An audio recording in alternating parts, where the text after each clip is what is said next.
حاجي صاحب څنګه تا په نظر باندې زه به دا کار وکړی سم او که نه؟ خوندور انګور لال دي.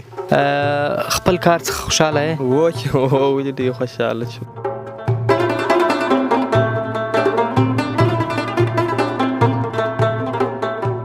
د سی جی ټین پښتو د ټولنې هندارې د پروګرام درنو لیدونکو سلامونه جوړ په خیر. احسان الله کریمي هم دا ځل کابل څخه لرې په ښایسته کندهار او د کندهار بیا په پنجوایي ولسوالۍ کې له یو بل پروګرام سره ستاسو قدرمنو دوستانو چوپړ ته حاضر شوی یم.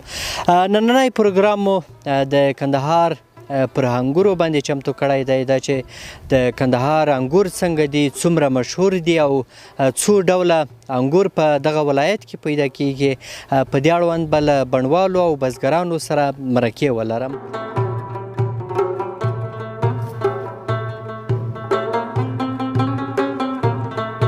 اوس دلته یو باغ ته راغلي یو حاجي صاحب هم ترڅنګ ناسته، له ده سره د کندهار پر انګورو او په ټوله کې د دوی پر حاصلاتو باندې خبرې کوو. حاجي صاحب ته که د انګورو په هکله باندې راته ووایې، په کندهار کې څو ډوله انګور پیدا کیږي؟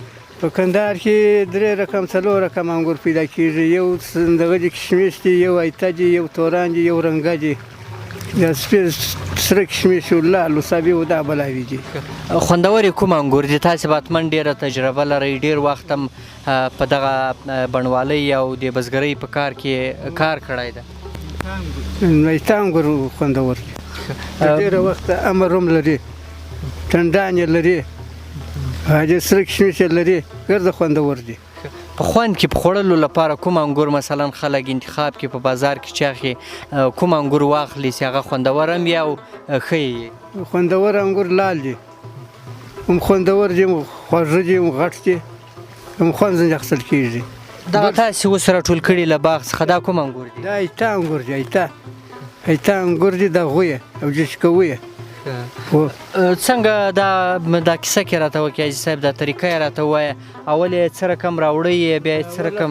دا رقم دی وروره ښه چې په تاکانو زړېږي، 3-4 یې شکوو، 3-4 یې په دا کریټو کې راوړو، دلته یې چپه کوو، بیا یې داسې پاکوو، دانې کوو یې، بیا یې وړو ورته دلته یې مینځو، د دې ځای چې مو پرېوله بیا یې ورته په جګ کې داغو، بیا یې بېرته په یخو اوبو مینځو، بیا یې میدان ته وړو، هلته هواروو.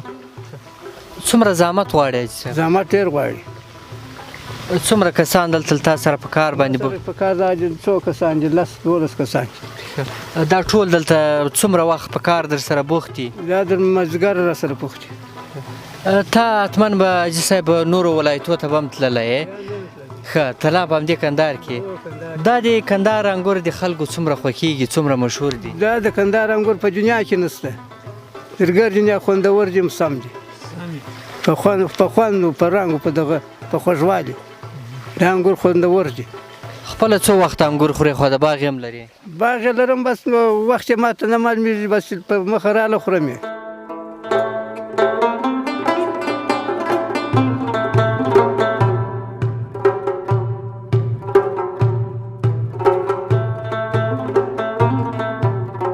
سلام وروره، جوړ په خیر؟ سړی مه شه وروره، جوړ په خیر.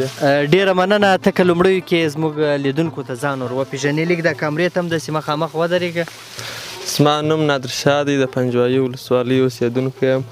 دلته اخته یو په باغ کې انګور شکوو، د انګورو په کار اخته یو. ته که سږ کال دلته د انګورو په هکله باندې معلومات راکړې، څنګه دي انګور حاصلات یې څنګه دي؟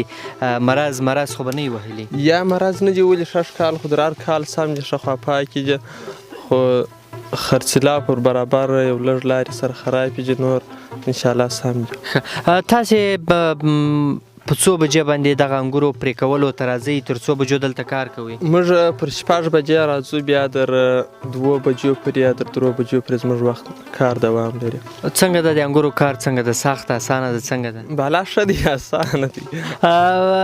دغه انګور چې له دې ځایه کله پرې کوئ، بیا یې کشمش خانو ته وړئ، هلته یې کشمش کوئ او که نه همداسې شنه خرڅېږي؟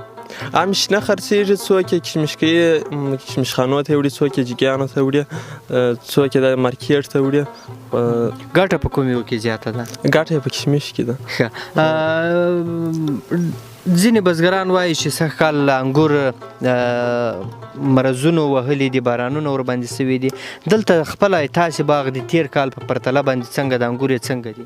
در چیر کال سم دی، شاش کال هر کال ځای ځای خرابې ځای سمې، خو دا په اټکل نه کښې وځي.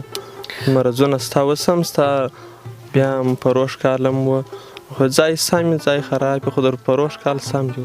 تیر کال چې کله موږ دلته کندهار ته راغلي وو وچکالي زیاته وه، سږ کال وچکالي وه نه وه څنګه وه؟ یا نه وه، شاش کال شکر دی الحمدلله. اوبه یې اولې بهیدلې در دا اوسه پورې، اوس هم ستا اوبه در پخوا ښه دي. خپل کار څخه خوشحاله یې؟ ولې ډېر خوشحاله، شکر دی الحمدلله.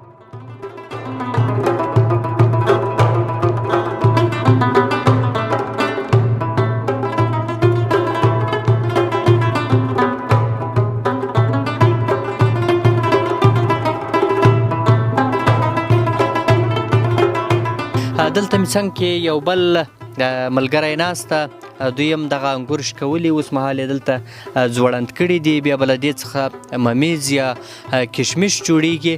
نو سلام وروره، ته که زموږ لیدونکو ته په لومړیو کې ځان ور وپېژنې. ستړي مه شې ورور، زما نوم زلمی دی، د پنجوایي ولسوالۍ څخه. انګور ښه ښکار ښه دي، بالا خوندور دي، په کشمش سره اخته یو. دلته بل ملګري سره مو خبرې وکړې چې دلته په کندهار کې سږ کال ګرمي زیاته وه، یو شمېر انګور خراب سوي دي. تاسې انګور څنګه وو؟ یا ښه وه، شکر دی الحمدلله. بالا نامیانو او ګزاریانو ښه ښکار خو بیخي ښایسته انګور او اوبه وشیان سره وو، انګور ښه وه.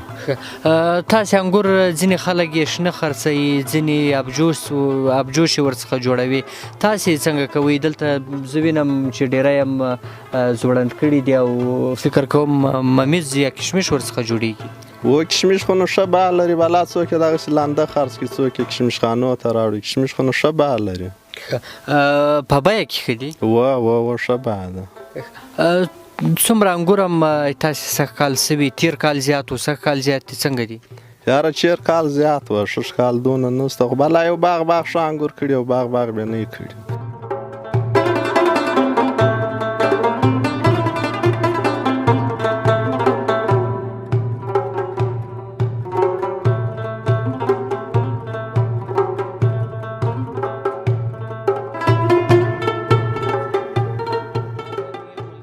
درنو لیدونکو، د خپرونې په دې برخه کې موږ راغلي یو سیارې کشمش خونې ته چې دلته کشمش پکې وچیږي. زما شاته ګڼ کسان تاسې وینئ چې د کشمشو په پاکولو باندې بوخت دي. موږ ورځو له یو څو کسانو سره خبرې کوو چې دوی دغه کشمش په څه ډول سره وچوي او په څومره وخت کې وچیږي. دلته یو حاجي صاحب سره خبرې کوو. سلام حاجي صاحب، ستړي مه شئ. وعلیکم سلام، ستړي مه شئ، څه حال دی؟ بخیر یې؟ جوړ یې؟ ډېره زیاته مننه. تاسې که لومړی زموږ لیدونکو ته ځان ور وپېژنئ او د کومې ولسوالۍ اوسېدونکي یاست؟ موږ د پنجوایي د ولسوالیو د سپیروان یو. دلته دا کشمش مو دا جګۍ ته راوړي دي، بس وچوو یې، په کار اخته یو. نور دې ځای ته تاسې جګۍ وایاست؟ دا جګۍ ده. څه ډول کشمش دلته انګور البته راوړئ، بیا یې څه ډول کشمش کوئ؟ په څومره وخت کې دا کشمش کیږي؟